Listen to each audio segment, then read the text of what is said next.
여러분, 성공의 크기는 위기와 비례한다 이렇게 말합니다. 성공의 크기는 위기와 비례한다는 거예요.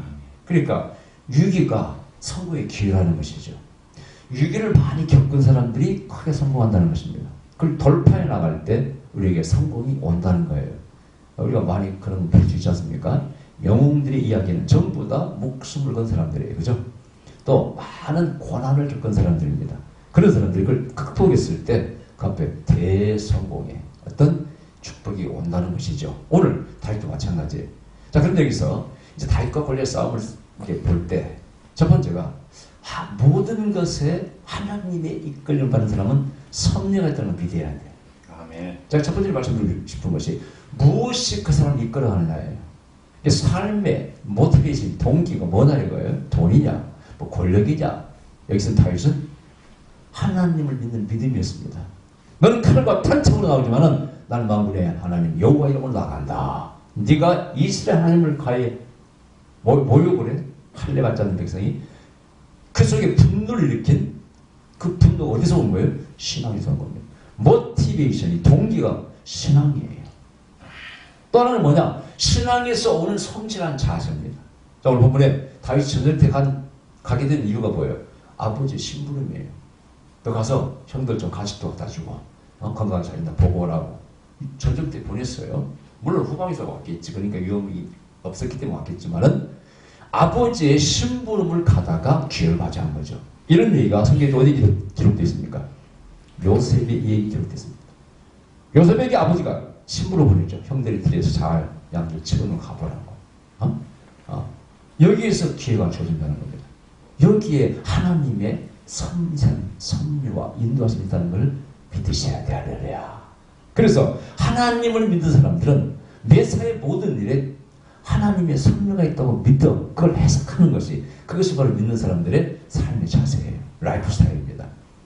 저도 마찬가지로 공부를 안 했어. 못했어. 좋습니다. 그럼 여기서 끝이 아닙니다. 내 속에도 희망이 있어.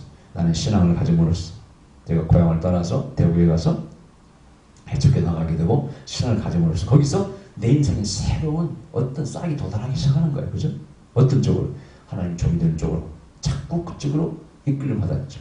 결국은 나중에 에라 모르겠다. 나도 하나님 종이 한번 되어서 한국교회를 기억하고 싶다는 어떤 동기가 생긴 거예요. 그래서 나는 즐겁게 뭐 가락에서 한 게 아니고 어려워도 자발적으로 신학교를 갔다고 했지 않습니까? 그것이 그 공부를 아는 것은 하는 뜻은 아니겠지만은 어쨌든 그 벽으로 갖게 됐습니다. 이런 것을 보면은 하나님의 섭리가 때로는 자그마한 일에 있다 이거예요. 제가 옛날에 한번 기독병원에 원모이 되기 전 그 면접을 봤습니다만은 뭐 좋게 얘기했습니다. 근데 연락이 안 와. 나중에 보니까 그게 부도가 나가지고 팔려버렸습니다. 그래서 불교병원이 되어버렸어요. 불교인이 산 거예요. 재단이 산 거예요. 그걸 볼 때 안되기를 잘한 거예요. 그때 제가 장신대 학교에 겨놓고 휴학을 하려고 그러니까 너무 어려워서 지금 생각하면 안 된 게 잘한 거예요. 그죠? 되었으면 주말 하다가 그만뒀을까 쫓겨났을까 아니겠어요? 이런 거 보면은 거기에 때로는 섭섭하지만은 뭐 좀 원망할 수도 있지만은 힘드니까 그러나 그게 아니더라는 것이죠. 이것을 읽을 줄 알아야 돼. 지금 코로나 마찬가지로 힘들다 어려운 사람 많습니다만은 한국은 돈 벌었습니다. 힘들었지만은 그러나 국가에 뭔가 아주 굉장히 우리에게는 용서하시는 기회였잖아요. 제가 예언한 대로 너 이제 어려웠지만 용서케 할 것이다. 정확히 장년임 지장님 그 예언이 이루어지지 않습니까? 지장님은 올해는 안 좋은 예언, 지진과 화산 폭발 예언했는데 지금 일본에서 계속 화산 폭발이 일어나고 있습니다. 일본이 지금 아주 위험한 후지산 폭발 대비 훈련하고 있습니다. 지금 여러분요. 전문가들은 90% 이상 터진다는 것이죠. 지진이 큰 지진이요. 자, 어쨌든 간에 그래서 하나님의 섭리가 자그마한 것에도 있기 때문에 아버지 신부님이라 성실한 자세로 행하는 다윗에게 그런 기회가 오더라. 그렇다면 여러분들 때로는요 직장에서나 어디에서나 성실해야 돼. 거기에 무슨 어떤 기회가 숨어 있을 수 있다. 그걸 배워야 돼요. 그 다음에 두 번째는 다윗의 그 사람의 캐릭터예요. 그 사람 인성이에요. 오늘 본문에 보면 다윗이 어떤 사람인가 잘 나와 있어요. 절대 절망하지 마시오 라는 말이 어디 나옵니까? 보세요. 29절 참 멋있는 말씀입니다. 다윗이 사울에게 고하되 그를 인하여 사람이 낙담하지 말 것이라. 주의 종이 가서 저 블레 사람과 싸우리. 어떤 상황이 있든지 낙담하지 말 것이라. 그건 정신의 문제예요. 우리가 힘이 어디서 오느냐? 육체 힘? 예, 도움이 되죠. 골리앗은 육체 힘을 쫓아간 사람이니까. 근데 여기서 누가 이겼어요? 육체의 힘을 가진 사람을 정신의 힘, 또 영혼의 힘을 가진 사람이 이긴 거 아닙니까? 영혼의 힘을, 정신의 힘을 가진 사람은 낙담하지 않습니다. 예수님 잡을 유명한 말씀, 신에게 날또 112척이 나왔습니다. 정말 지금 생각해도 너무너무나 이 정신이 강한 자의 모든 일이 참 말씀이에요. 그죠? 이번에 그걸 올림픽 때 가서 딱 걸었더니 일본 사람들이 악을 띄워. 자기들은 쓰리쓴 역사 얘기니까. 근데 얼마나 모든 얘기입니까? 어떤 상황에서도 우리는 낙담지 않겠나이다. 거기서 희망을 찾는 거예요. 이게 다윗이에요. 그게 성공한 사람들의 얘기예요. 기억하는 사람도 마찬가지입니다. 안 된다, 힘들다 할 때 그때 기회를 찾는 겁니다. 돌파해 나가는 것이죠. 그런 사람은 절대 좌절하지 않습니다. 여러분의 가정의 문제나 삶의 문제, 저도 마찬가지예요. 항상 유견이 있습니다만은 내 마음에 다짐을 해. 내가 결코 지지 않으리.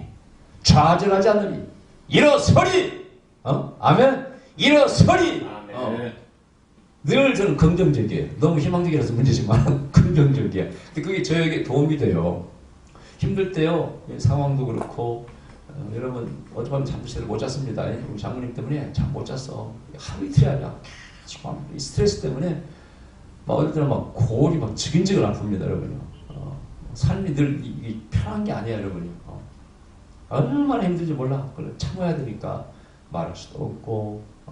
그럼 몸이 막 망가지는 거예요. 여러분 스트레스가 심해지면 세포가 왜곡된다고 그랬죠, 이게. 세포가 바뀌어버리는 거예요. 정상세포가 앞으로 바뀌어버리는 거예요, 여러분. 그 돌파해 나가려면 내가 늘 긍정적으로 말을 바꿔야 해요. 노래를 부릅니다. 네, 노래 부르고 노래 연습하면서 노래 부를 땐 즐겁잖아. 제일 스트레스 좋다고 그냥 자랑하고 운동도 하고 어떤 상황이 있었든지 긍정적으로 찾는 거예요. 낙담하지 말지어다. 두 번째, 책임감이 강했어요. 왕이시여 걱정하지 마세요. 곰이나 사자가 나에게 달려들고 양떼를 잡아먹으려고 난 절대 양을 불구하면 그거 양떼 구해왔습니다. 가서 싸워서 그걸 죽이고 뺏어왔습니다. 실제 그런지는 모르겠어요. 곰이나 사자를 이기기 쉽지 않을 텐데 어쨌든 그러나 책임감이 강해. 여러분 하나님이 누구를 쓸 것인가? 한번 생각해 보세요. 회사에서도 마찬가지예요. 회장이나 사장이 누구를 쓸 것인가? 책임감이 강한 사람이에요. 어떤 사람 성공 얘기를 들어보니까 회장이 어쩐 일로 아침 일찍 온 거야. 급해가지고. 근데 회장이 이 회사 정문을 들어오는데 직원 하나가 출근하는 거야. 자네 어디 근무해요? 그러니까 어떤 일로 오냐고. 제가 지금 대할 일이 있어가지고 좀 빨리 왔습니다. 지금 아침밥 먹었나? 아침밥 안 먹고 그냥 왔는데 간단히 요기하면 됩니다. 자, 그 사람을 회장이 눈여겨보겠어. 눈여겨보겠어. 생각해보세요. 그 다음에 회사가 어려울 때 예를 들어서 이명박 대통령도 그 현대 그 옛날 얘기 보면 사실인가는 모르겠습니다만은 폭동을 일으킬 때 근무 직원들이 월급 안 낸다고 그때 자리를 끝까지 지키고 근무를 지켰다고 되잖아요. 사실이겠지. 거짓말을 썼겠어요. 근데 그런 것들이 눈에 띄는 거예요. 위기 때 이놈은 자리를 지키는구나. 책임감이 강한 거예요. 여러분 가정에서나 교회에서나 마찬가지입니다. 책임감이 강한 사람이 쓰임받습니다. 아멘. 거기다 다시 또 욕기를 가지고 있다는 거예요. 곰과 사자와 싸운다는 거예요. 책임감이 강합니다. 성실합니다. 용기를 가진 자가 이 땅에서 실패하고 패배하는 사람은 없습니다. 100% 그런 사람은 성공하게 되어 있어요. 그 다음에 이제 다윗의 실력이에요. 실력. 그것만 가지고 되는 게 아니에요. 하나님께서는 항상 뭐라고요? 실력과 성품이 지혜로운 자를 찾고 계셔요. 그게 바로 기드온의 용사 300용사를 하나님께 구하실 때 가서 물을 먹이보라는 거 아닙니까? 물을 갖다 그냥 벌컥벌컥 주둥이를 물속에 집어넣고 먹는 사람은 안 써. 떠가지고 딱 옆을 살피면서 보는 사람을 써. 또 전쟁터에 지금 가는데 겁이 난 사람 집에 돌아가. 다 보내버리잖아요. 용기 있는 자와 지혜로운 자를, 침착한 자를 쓰신다는 뜻이에요. 다윗은 그런 모든 걸 가지고 있었다는 것입니다. 다음에 용기라는 것은요, 때때로 우리의 실력을 몇 배를 더 향상시키고 업시킵니다. 여러분, 이 축구 경기도 마찬가지예요. 운동도 보면요, 똑같은 실력이지만요, 용기가 100배한테 100%입니다. 이번에 여러분들은 뭐 축구를 좋아하실지 모르겠습니다만, 뉴스 보니까 그 아시아 뭐죠? 무슨 시리즈라고 그러지? 아시아의 클럽팀 1등을 뽑는 걸 아시아 챔스라고 하니, 거기에 포항이 지금 결승에 올라갔잖아요. 전북이 실력이 좋습니다. 졌어요, 울산한테. 울산도 실력이 좋습니다. 작년에 우승한 팀입니다. 근데 포항은 지금 현재 우승을 몇 팀입니까? 포항은 몇 팀이에요? 한참 밑입니다. 이겼어. 결승에 나갔잖아요. 물론 그게 운이 좀 따른다 합니다만, 운이라는 것도 실력이 생기는 거예요. 이런 거. 성실하게 뭔가 실력을 준비한 자들, 그런 자들에게 기회가 오는 거거든요. 내가 늘 말씀드렸다시피, 아이작 뉴턴이 만륜력을 발견했는데, 어떤 사람은 그냥 사과나무 밑에 앉아있으면 다 되는 줄 알아. 그렇습니까? 사과 밑에 앉아있으면 되는 거예요? 그걸 연구하고 고민하다가 어느 날 벤치에 사과나무 밑에 앉아있는데 사과가 툭 떨어지는 거예요. 그때 이것은 어떤 원리에 떨어질까? 뭔가 땡기는 힘이 있구나. 그때 팍! 스파크 일어난 것이죠. 그러니까 그렇게 성실하고 준비한 자, 또 지혜로운 자, 이런 자들에게 기회가 왔다는 거예요. 다윗이 평상시에 물맷돌을 얼마나 연습했겠어요. 여러분, 이 물맷돌이 어떤 거냐면요, 이제 우리가 스린이라고 하는데 영어로는 이 새총이 있잖아요. 새총이에요. 새총인데 이런 새총이 아니고 끈에다가 가죽을 달아가지고 묶어서, 혹은 나무에 묶어, 아마 다윗은 나무에 묶어놓는 사용할 수도 있겠어요. 그럼 파워가 큽니다, 이게. 근데 돌려. 그 하나를 손가락에 묶고 하나를 놓아버리면은요, 그 쌓여있던 돌이 나가서 맞추는 거예요. 참 큰 돌을 사용합니다. 새총같이 작은 걸 사용하는 게 아니에요. 그걸 얼마나 던졌겠어요, 연습했겠어요. 얼마나. 평상시에 늘 갈고 닦는 거예요. 이런 기회가 올 줄 몰랐죠, 여러분. 요즘 제가 많은 사람 상담할 때 그런 얘기합니다. 뭘 할까요? 할 게 없습니다. 그러면요, 절대 당신은 당신이 잘하는 걸 하세요. 이렇게 말합니다. 여기서 뭘 본문에 보니까 사울 왕이 자기의 투구를 막 줍니다. 방패를 주고 갑옷을 입혀. 근데 다윗이 입어보니까 우참경 닭 같아. 움직일 수가 없어. 무거워가지고. 소년이니까. 그러니까 벗어버립니다. 내게 익숙지 않습니다. 내게 익숙한 것을 가지고 싸우겠습니다. 물맷돌 5개, 소문 막대기를 가지고 나갑니다. 모든 사람이 무슨 거 아니겠어요? 그러나 보세요. 만일 다윗이 사울의 그 무장을 그대로 하고 나가서 싸워서 이겼겠어요? 여러분, 거의 골리앗이 힘은 세지만 단점이 뭡니까? 동작이 느린 거 아닙니까? 소년 다윗은 힘은 약하지만 빨리 움직일 수 있고, 칼로는 절대 못 이깁니다. 그러나 그 약점, 여기 핀 곳을 돌로 맞추면 이길 수 있는 거 아니에요. 그래서 그 장점을 잘 할 수 있는 것을, 익숙한 것을 여러분 해야 돼요. 오늘 말씀은 사업의 경영의 원료, 인생의 경영의 원료, 비즈니스 원리예요. 내가 잘하는 것을 해야지. 절대 못하는 걸 해서는 안 되는 거예요. 자, 제가 어젠가 그제가 전화를 받았어요. 우리 제 제작 가운데 전 목사님 아시죠? 전준일 목사님. 기쁜 소식이라고 전화하기 위해서 전화를 하셨다는 거예요. 근데 그 아들이 있는데 군대 갔다 왔어요. 근데 이 전준일 목사님 기도하다가 하나님 응답을 받았대. 교회가 이렇게 멀리서 원격 예배를 드릴 때 좀 불편하다라는 거예요. 나이 드신 분들은 특히 그 어머님이 그 교회로 찾아오는 인터넷 못 하시기 때문에 힘들다는 거예요. 그래서 교회 전용 앱을 개발하라는 감동을 받고, 그걸 개발한 거예요. 2천만 원 들여서. 개발했는데, 2천만 원 돈이 없어가지고, 집을 저당자표 융자를 받으려고 했는데, 안 되더라는 거예요. 그래서 밥 먹으면서 그 얘기를 했더니 아들이 눈물을 흘리면서 그러더래요. 아버지, 돈이 없어서 못한다는 게 참 하나님의 계시를 받고 말이 안 되는데, 제가 지금까지 군대에서 돈을 안 쓰고 모아놓고 또 사회 제대에서도 모아놓은 돈이 있는데 그게 2천만 원이에요. 자기 몰랐다. 아들이 그걸 모아놓은 거. 아버지 쓰세요. 하나님이 쓰십시오. 내놨답니다. 감동적인 얘기, 예화거리에요. 저도 감동받았습니다. 그걸 헌금 드린 거예요. 그걸 만든 거예요. 요즘 그것이 좀 잘 뻗어나오고 있대요. 근데 놀라운 것은 그 아들이 평상시 공부를 열심히 한 아들은 아니었어요. 뭐에 꽂혀 있냐면은 애니메이션 만화 그리는 데 꽂혀 있는 거예요.